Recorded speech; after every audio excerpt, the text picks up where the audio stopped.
of course, the firefighters, too. They were able to get her out of that hole there.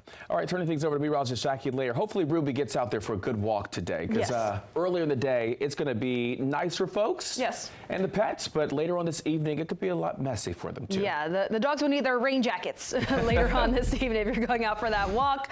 And also, you'll need the rain gear for your Friday night plans. Here's that system back out towards our west, advancing for much of the Midwest and even as far south as, say, Texas and Arkansas right now. We're continuing to monitor as this moves its way ever so slightly eastbound and gets closer and closer towards our area. But out ahead of it, we'll be tracking more of those clouds strolling in through the day today. We do have some flood watches. Those expand for much of the I-95 corridor, including up towards the Philadelphia area. So if you're heading up north, just a reminder that we're still going to be tracking the rain there for later on tonight as well. But closer towards D.C., we do have those flood watches. That's around the D.C. metro area. That goes until 6 a.m. tomorrow morning. We also have the wind component with this system as well. The ground will be saturated, and then we're talking about some high wind gusts, and those will continue into tomorrow as well, at least for the wind advisories. The high wind warning, that goes until 10 p.m. tonight for Garrett County, where we could see gusts up to 60 miles per hour. The wind advisory, that goes until 4 p.m. Saturday, so until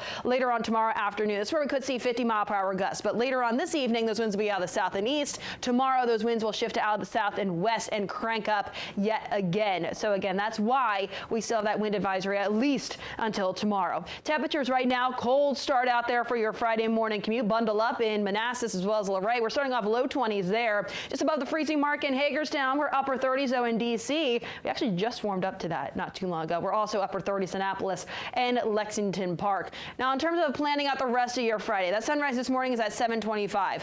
At least we'll see a little bit of that sunshine this morning. Then we'll notice more clouds developing by about midday, and we're looking at overcast skies later on this afternoon by 3 p.m. ahead of those rain showers starting to push in as we look ahead towards that evening commute. Could see the onset of some of that rain starting off right around that evening commute, 5 p.m. for the I-95 corridor. Back out towards the west, we will already start to notice that rain, at least by that point. Then that rain becomes steady to heavy at times and really fills in as we get towards 7 p.m. this evening. And then that rain continues all the way through at least midnight tonight for some of us. It looks like for our eastern zones, certainly just east of D.C., we'll still be dealing with some of that rain by midnight tonight before eventually that slides out. Also, you notice probably the wind arrows on this. Those are continuing to pick up through later on this evening and overnight tonight into tomorrow morning. And like I mentioned, they then shift to out the south and west as we look ahead towards tomorrow. So today versus tomorrow. Today, DMV first warned day. High temperature today, upper 40s. But you may have noticed those 50s picking up later on tonight. So it's upper 40s this afternoon.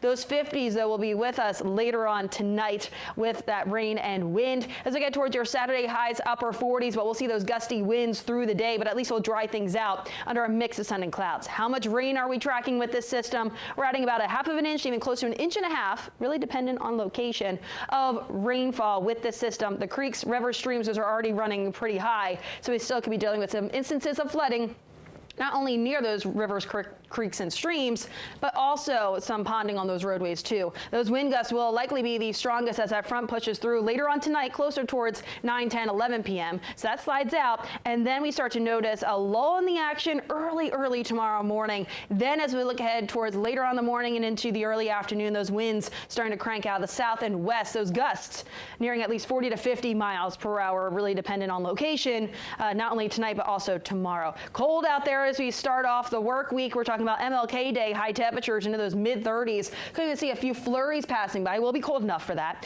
As we look ahead towards Tuesday, we're watching a system that'll be forming just off the coast of the Carolinas. Now that could bring us some precipitation. Could be in the form of snow. Also could be in the form of rain. We really have to hammer out the details with this, but as you can see on this particular model, it wants to output some snow and accumulating snowfall at that. Could be a couple inches of snow, but we're still hammering out these details with this system. Again, we could see that rain-snow line fluctuate over the course of the next couple of days. This is certainly something that we'll be watching out for. But here's a view of the rest of that 7-day outlook. So like I mentioned, DMV first warned day today. Tomorrow, still gusty winds around. Still be breezy Sunday, but not quite as windy as what we'll see today or tomorrow. Then we're looking ahead towards MLK Day Monday. Look at those high temperatures, mid-30s. Still under the 30s Tuesday and Wednesday, and upper 30s by next Thursday. Tosin, how are those roadways?